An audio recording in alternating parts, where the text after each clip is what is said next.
Salam uşaqlar. Bugün bu çox belə bir oyun oynayalım. Bunu balaca yaşda dostlarımıza təklif eləmirəm. Çünki qorxuncdur biraz. 2 nəfərlə 3 qoyuram. Mən YouTube'um mənə gəlsin. Birisi mənə gəlsə o YouTube'a çıxacaq ha. Birisi gəlsin. O YouTube'a çıxmasın.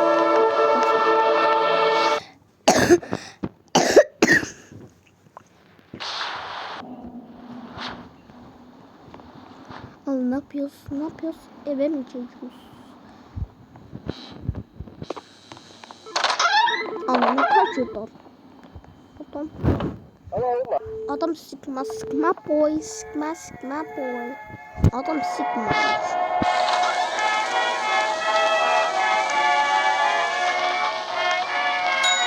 Hi, I need medical help. Hayır. İzin vermiyor.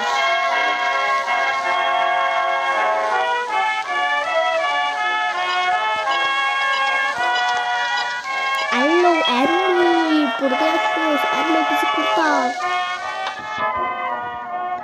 Allah neyin adı? Öldürəcək. Zəkan gedəcək ha. Mən heç sinirləməyəcəm. Çünki zəkamın getmək istəmirəm. Tekerlekli sandalye mənə qaldı. Bun. İşləmiş.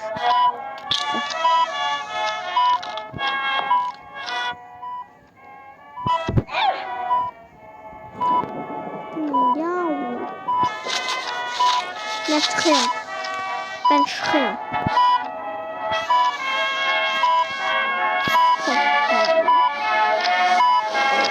Adam beynini düşünüyor.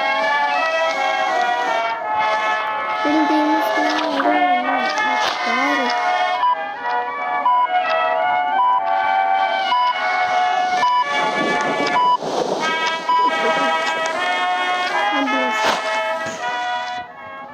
ben tekerlekli sandalye. Adamın başı çıkmış. I feel a lot better.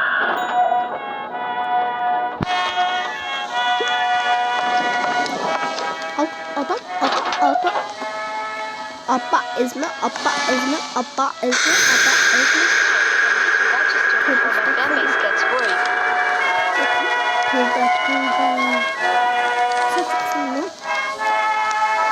Benden mi?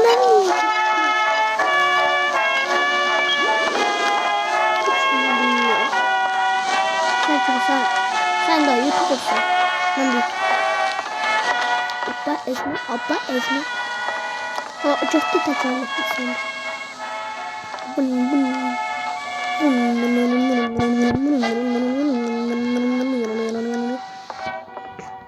Kim benimle oynamak istiyorsa birazdan adımı göster, adımı diyeceğim.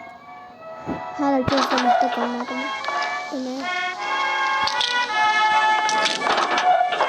Görürsün. Adam. Ne yaptın oğlum? Sen ne yaptın?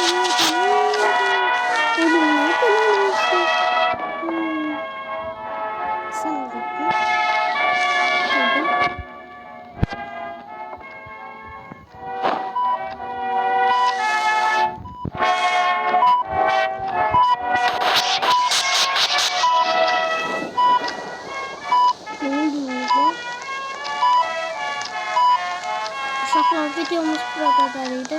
Hamıya sağ ol. Uşaqlar, bitirdim. Adımı göstərirəm indi. Adım C-D-D-Ç-B-D-E. Bir dənə C, 2 dənə D, bir dənə C, bir dənə B, bir dənə də D, bir dənə də E. Uşaqlar, videomuz bura qədərdir və hamıya sağ ol.